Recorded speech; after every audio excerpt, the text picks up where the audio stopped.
Docteur Amadou Touré, directeur de la santé de la mère et de l'enfant. Efficace pour xeex li ñuy wax mortalité maternelle ak néonatale si loolu nag pour nga am programme planification bu baax il faut que nga am lu ñuy wax produit maanaam produit de santé yi xaw a disponible si point de prestation yi pour que képp ko xam ne dafa am volonté ñëw def planification familiale ñu jox ko produit yi mais loolu bu ñu koy chaîne d'approvisionnement aussi bu waree baax il faut que ñu am système de données maanaam données yi ñuy xayma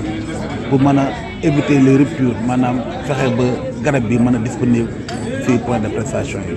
ci loolu nag la organisation ouest africaine de la santé organisé benn atelier ci ñuy wax système d'alerte précoce des produits contraceptifs maanaam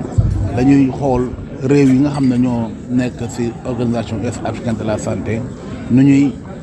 ñu partager seen données ñu analyser seen données waaye ici ñu xool rëq-rëq yi am ci par rapport à la seen chaîne d'approvisionnement atelier boobu nag réew yi nga xam ne ñoo bokk organisation ouest africaine de la santé ñoo ko organisé fii ci Thiès donc bu ñu yaakaar naa ne bu ñu defee atelier bi dinañ mën a xool rëq-rëq yi waaye aussi dinañu formuler ay recommandations ak proposer li ñuy wax solution innovante pour mën a améliorer nos systèmes d'approvisionnement en produits contraceptifs pour éviter les ruptures de stock. Nous sommes très heureux de vous accueillir ici à Thiès. Je disais que c'est toujours la capitale du rail. À l'occasion de l'atelier sur l'amélioration du système d'alerte précoce à travers le réseau mondial de visibilité et d'analyse de la planification familiale. Je voudrais souhaiter aux participants venus des pays frères la chaleureuse bienvenue et un excellent séjour au pays de la Teranga. Je suis très heureux de présider cette cérémonie d'ouverture au nom de Monsieur le ministre de la Santé et de l'Action sociale. Et c'est toujours un énorme plaisir C'est toujours avec un énorme plaisir que nous accueillons les rencontres initiées par l'OAS,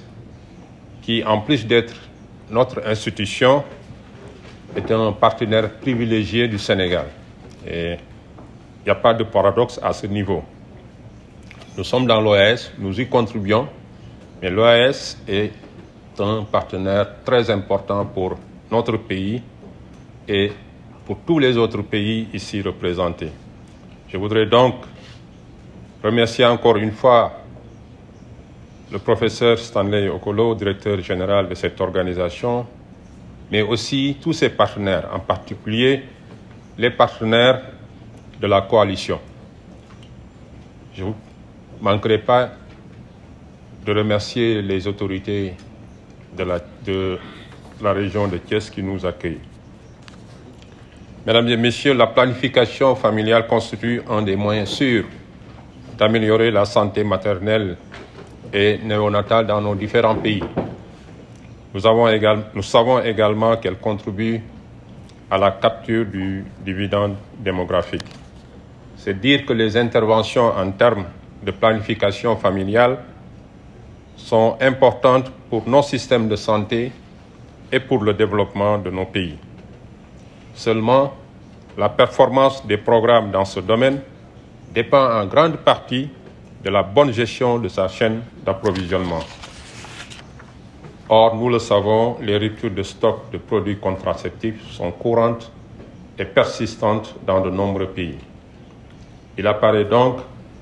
que la gestion des approvisionnements est devenue un enjeu majeur, surtout pour nos États qui disposent de ressources limitées. En effet, la mise en place et la gestion efficace de la chaîne d'approvisionnement sont essentielles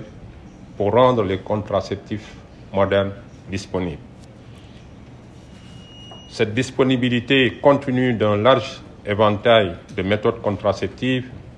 est un facteur clé pour soutenir la capacité d'une personne à planifier et à espacer les naissances. Je rappelle que notre pays, le Sénégal, a l'instar des autres pays du partenariat de Ouagadougou, a renouvelé ses engagements à Family Planning 2030 pour la période 2022-2026. Il sera difficile à nos pays de respecter les engagements souscrits et d'atteindre un taux de prévalence contraceptive sans une bonne gestion de la chaîne d'approvisionnement,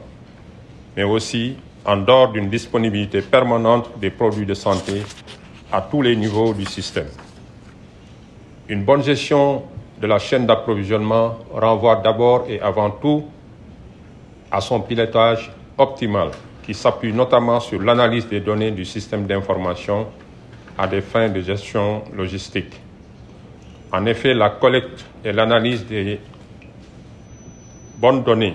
peuvent offrir la visibilité nécessaire afin d'aider les gouvernements, les pays partenaires, les fabricants et les acheteurs mondiaux à prendre des décisions efficaces concernant l'estimation des besoins en approvisionnement, l'achat, la distribution de produits et la promotion d'un financement adéquat. Dans un contexte où l'offre mondiale est de plus en plus rare, la collecte et le partage systématique des données de la chaîne d'approvisionnement sont encore cruciaux en vue d'équilibrer les stocks et de coordonner les expéditions au sein des pays, mais aussi entre les pays. La collecte régulière de données sur le stock et la consommation des points de prestation de services est également importante pour aider les responsables à comprendre la quantité de produits en stock par rapport à la consommation régulière. En effet, il a été prouvé que la collecte et l'utilisation de ces données en temps quasi réel améliorent les performances de la chaîne d'approvisionnement d'un système de santé. Mesdames et messieurs, cet atelier se tient où notre pays est dans sa dernière phase de stabilisation du processus de transformation de la chaîne en faveur du modèle de distribution poussé dénommé Yegesina et Yexina au dernier kilomètre. Pour d'autres pays, nous savons que le processus est à son début ou est parfois très avancé. Pour cette transformation, nous avons besoin d'un système d'information à des fins de gestion logistique performant et son intégration dans le système d'alerte précoce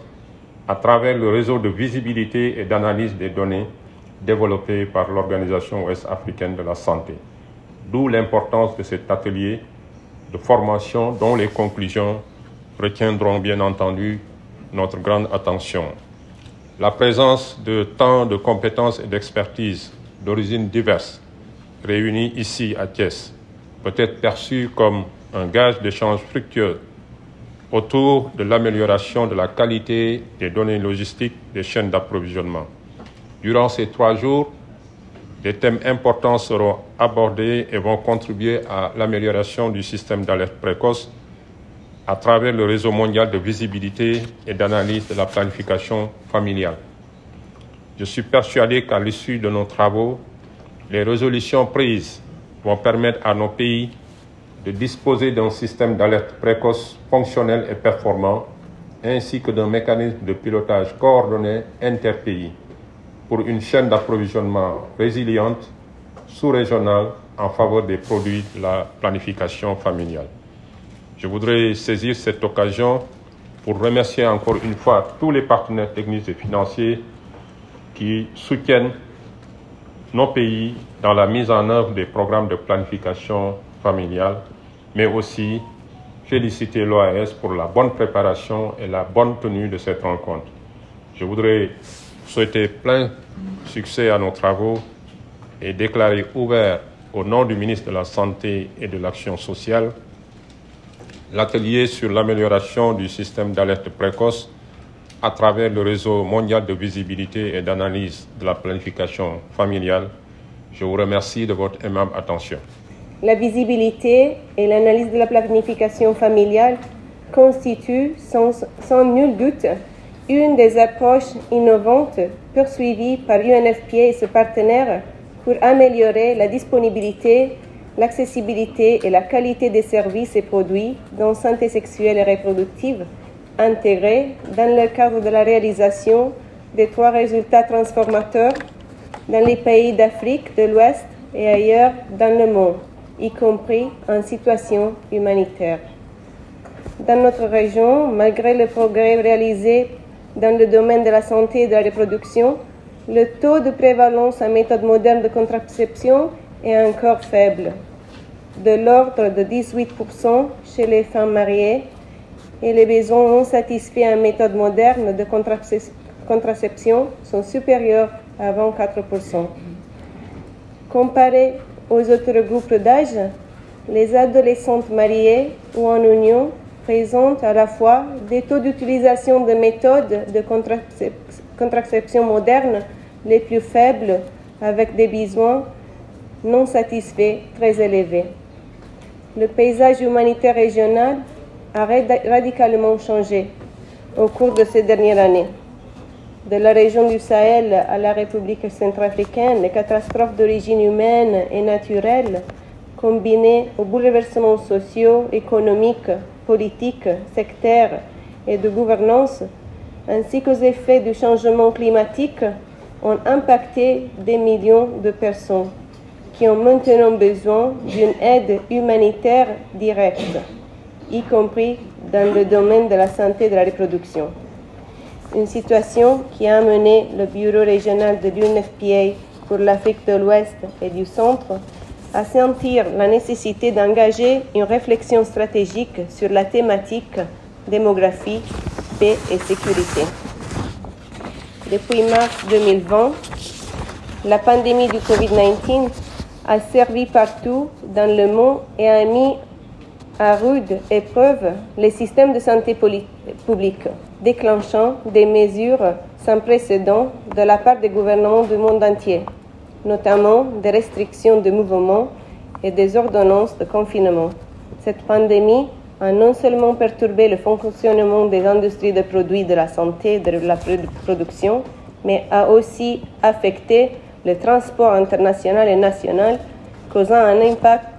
sur l'acheminement des contraceptifs jusqu'aux femmes et filles qui en ont besoin, c'est-à-dire aux derniers kilomètres.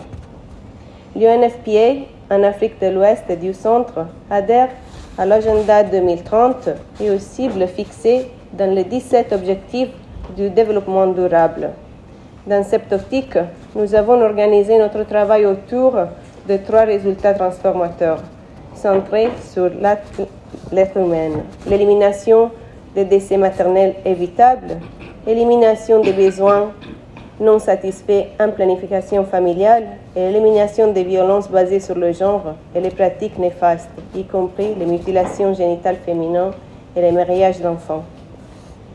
Ces 3 résultats transformateurs ne pourront jamais être atteints si une planification minutieuse et stratégique n'est pas réalisée dans les pays pour y assurer la disponibilité et l'accessibilité aux produits et services de qualité en santé de la reproduction et de planification familiale. Enfin, cet outil serait capital dans la réalisation des objectifs de l'objectif prioritaire 3 de l'agenda 2063 de l'Union africaine, citoyens en bonne santé et bien nourris, en permettant de réduire les obstacles à l'accès aux produits de santé dans des zones reculées, déficience de l'approvisionnement et des systèmes de distribution, insuffisance du nombre d'établissements et de personnel de santé et espaces de stockage inexistants ou ne répondant pas aux exigences standards. Donc, je vous remercie beaucoup